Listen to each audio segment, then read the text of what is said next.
হাই friends, hello' namaste. মই ইতিকাৰ আকৌ আপোনালোকৰ ওচৰত উপস্থিত হৈছোঁ। ফ্ৰেণ্ডছ, আমি সকলোৱে চিনেমা চাই ভাল পাওঁ আৰু চিনেমা আমাৰ দৈনন্দিন জীৱনৰ লগত ওতঃপ্ৰোতভাৱে জড়িত। আৰু আমি এই চিনেমা জগতৰ পৰা বহুত কিবা কিবি শিকিবলৈ পায়ে আছোঁ।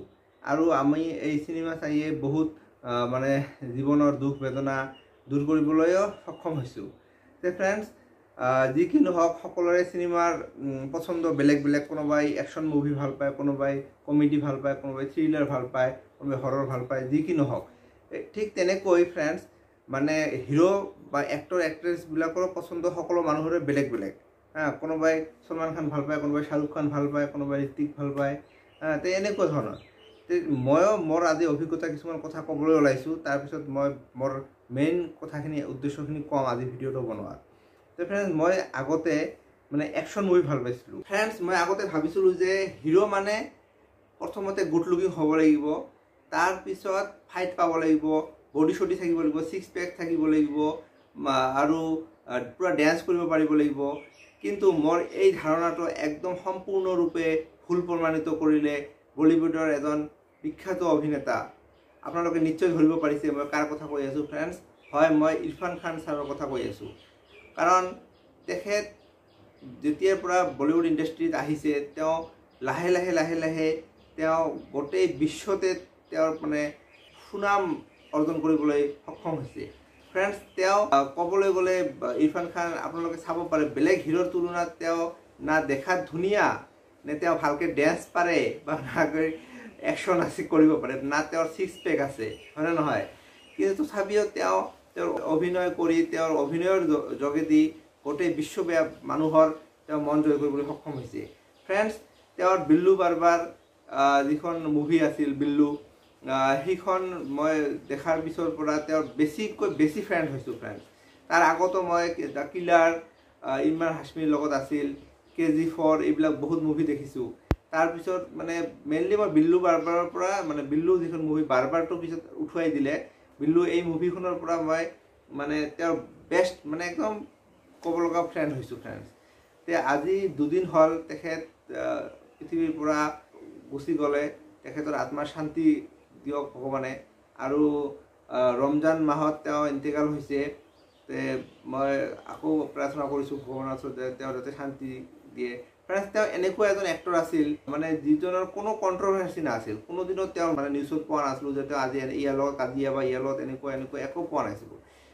জাষ্ট মই এবাৰ এটা কথা শুনিছিলোঁ যে কুৰবানী, তেখেতে কৈছিল যে কুৰবানী যে দিয়ে, কুৰবানী যিটো জন্তু দিয়ে, সেইটো তেওঁ কৈছিল যে বজাৰৰ পৰা কিনি আনি দিয়াটো তেওঁ পচন্দ কৰা নাছিল।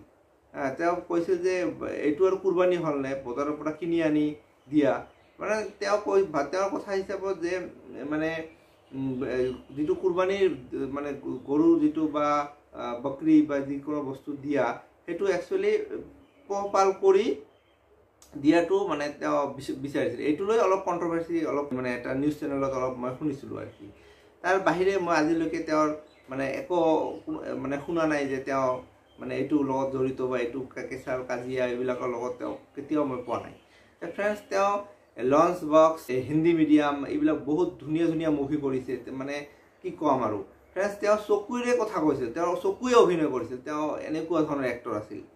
আৰু মানে বহুত বলীউডত বহুত অভিনেত্ৰীবিলাকতো মৃত্যু হৈয়ে থাকে, তাৰ কথা মই নকওঁ।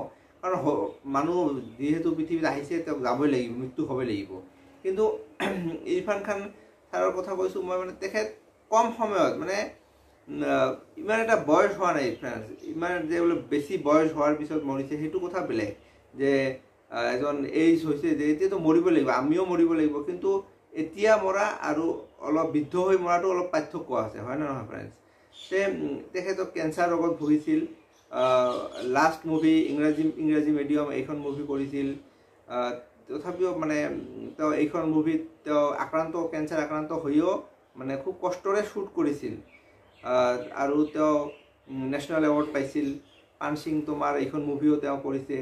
মানে বহুত ধুনীয়া ধুনীয়া মুভি কৰিছে। ইৰফান খান বুলি ক'লে মানে চকু মুজি আপোনালোকে তেওঁৰ মুভি দেখিব পাৰে।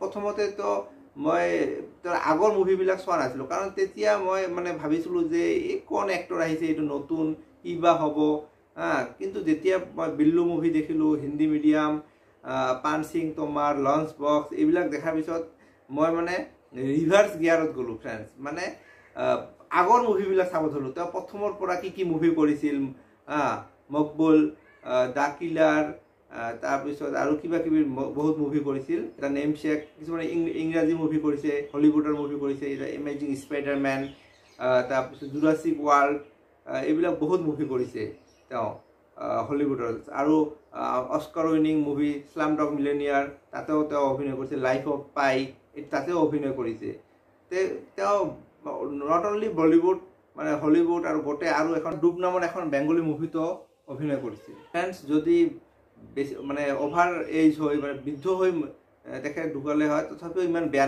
নালাগিল হয় কিন্তু তেওঁ অতি কম সময়তে তেওঁৰ মৃত্যুবৰণ কৰিলে সেইকাৰণে মোক বুলি নহয় গোটেই ভাৰতবাসী বিশ্ববাসীকে বেয়া লাগিছে যিসকলে ইৰফান খানৰ মুভি দেখিছে সকলোকে বেয়া লাগিছে তেওঁ কি ধুনীয়া এক্টিং কৰিছিল ফ্ৰেণ্ডছ আপোনালোকে নিশ্চয় তেওঁৰ মুভিবিলাক চাইছে মানে একদম এমেজিং তেওঁ ক'ব লগা আৰু কি অ'কে ফ্ৰেণ্ডছ ভগৱানে তেওঁৰ আত্মাৰ শান্তি দিয়ক তেওঁ ৰমজান মাহত মৃত্যুবৰণ কৰিছে আৰু তেওঁ ফ্ৰেণ্ডছ ইৰফান খান মুছলমান আছিল আৰু মই নকওঁ মানে মুছলমান হিন্দু এইটো নহয় কাৰণ সিহঁত ব্ৰড মাইণ্ডেড হয় সিহঁত এই ধৰ্মলৈ কোনোদিনো কি নকৰে সিহঁত এটা কথা যদি সিহঁতক যদি কোনোবাই সোধে যে কোন ধৰ্মৰ বা সিহঁতে এটা উত্তৰ দিব যে আমি কোন ধৰ্মৰ নহয় আমি ইণ্ডিয়ান হয় আমি মানৱ জাতি মানৱ সিহঁতৰ মুখৰ পৰা এইটোৱে ওলাব আৰু ইৰফান খান ছাৰো কৈছে যে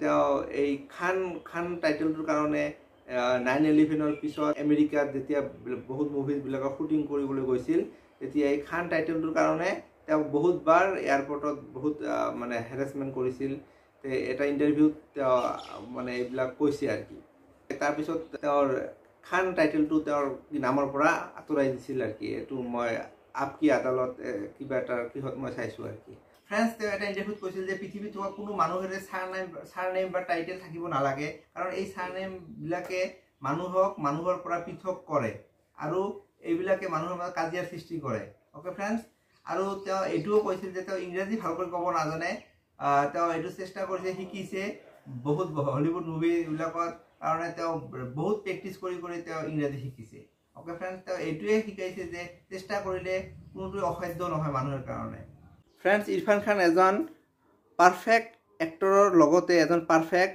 হাজবেণ্ড আৰু পাৰফেক্ট ফাদাৰো আছিল আৰু তেওঁৰ ল'ৰা ছোৱালীবিলাককো ভাল শিক্ষা দিছিল তেওঁৰ ডাঙৰ ল'ৰা বাবিল খান আৰু সৰু ল'ৰা আয়ান খানক তেওঁ সদায় নৈতিক শিক্ষা দিছিল আৰু অহংকাৰ কৰিবলৈ সদায় মানা কৰিছিল যে কেতিয়াও অহংকাৰ গৌৰৱ কৰিব নালাগে ফ্ৰেণ্ডছ ছালাম বম্বেৰ পৰা আৰম্ভ কৰি ইংৰাজী মিডিয়ামলৈ আজিলৈকে ইৰফান খান ছাৰে তেখেতে যিমান মুভি কৰিছে গোটেইবিলাক লিখত ল'বলগীয়া আৰু গোটেইবিলাকে মোৰ কাৰণে বেষ্ট মুভি আৰু তেওঁৰ গোটেই মুভিবিলাকে আপোনালোকে চাওক আৰু মই আশা কৰোঁ আপোনালোকে তেওঁৰ মুভিবিলাক গোটেই জীৱনে ভাল পাই থাকিব আৰু আজি ইৰফান খান ছাৰ আমাৰ মাজত নাই তথাপিও তেওঁ মৰিও অমৰ হৈ আছে আৰু আমাৰ বলিউড ইণ্ডাষ্ট্ৰীও এজন ভাল সুদক্ষ অভিনেতা হেৰালে আৰু তাৰ কাৰণে বলিউড ইণ্ডাষ্ট্ৰীও দুখিত আৰু আমাৰ গোটেই ভাৰতবৰ্ষৰ লগতে গোটেই পৃথিৱীৰ মানুহে তেওঁৰ এই মৃত্যুৰ কাৰণে দুখ প্ৰকাশ কৰি আছে অ'কে ফ্ৰেণ্ডছ তো আপোনালোকে দোৱা কৰক ভগৱানৰ ওচৰত প্ৰাৰ্থনা কৰক যাতে তেওঁ ব্যস্তবাসী হয় এই কামনাৰে মই এতিয়া আপোনালোকৰ বিদায় লৈছোঁ বাই বাই